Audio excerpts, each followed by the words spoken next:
วัสดีท่านผู้ชมที่เคารพส่องเฟสสายลำคลองวันนี้นำพาทานมาชมบรรยากาศการเฉลิมฉลองส่งท้ายปีเก่า2025ตอนรับปีใหม่2026อยู่ที่สวนประตูไส้นครหลวงเวียงจันทร์ตอนค่ำของวันพุธวันที่31ธันวาคม2025ขณะนี้เวลาประมาณ21 โมงรายการทำอิฐเวทีนี่อยู่หน้าประตูไส้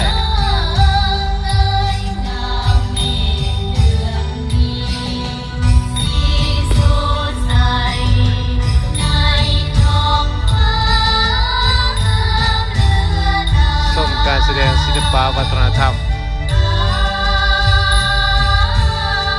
จากหลายภาคส่วนเนาะสวยสดงดงามนะนักขอนใส่ชุดเหล่า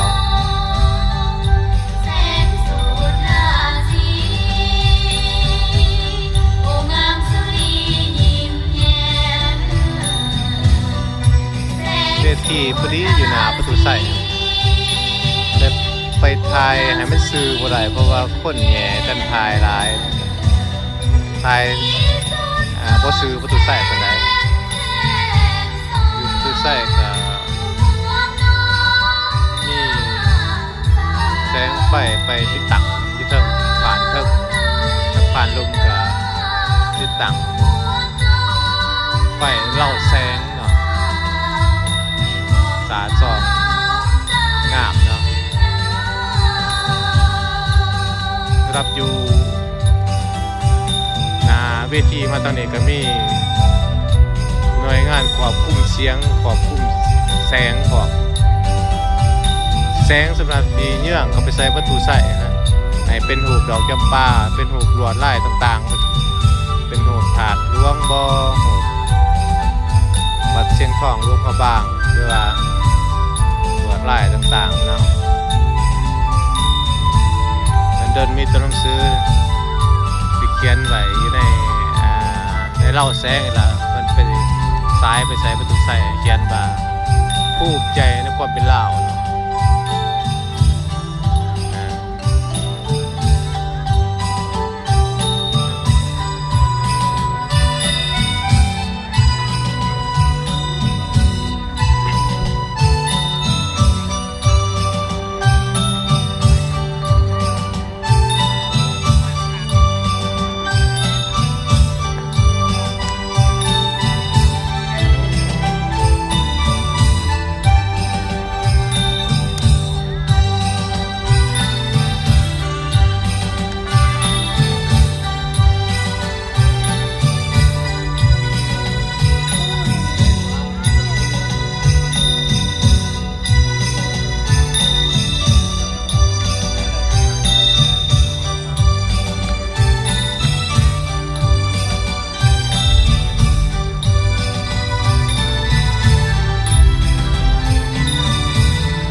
เสียงตบมือดังๆอีกหนึ่งครั้งสำหรับอีกหนึ่งบทฟ้อนที่มาพร้อมกับความอ่อนช้อยและสวยงามกับบทฟ้อนสมแสงอรุณจากทางของศิลปากรแห่งชาติ บรรดาแขกที่มีเกียรติท่านยังทานซ้ายในค่ำคืนนี้ท่านยังจะได้ร่วมติดตามสำหรับการแสดงศิลปะวัฒนธรรมให้กับบรรดาทานได้ร่วมติดตามรับชมในลำดับต่อไป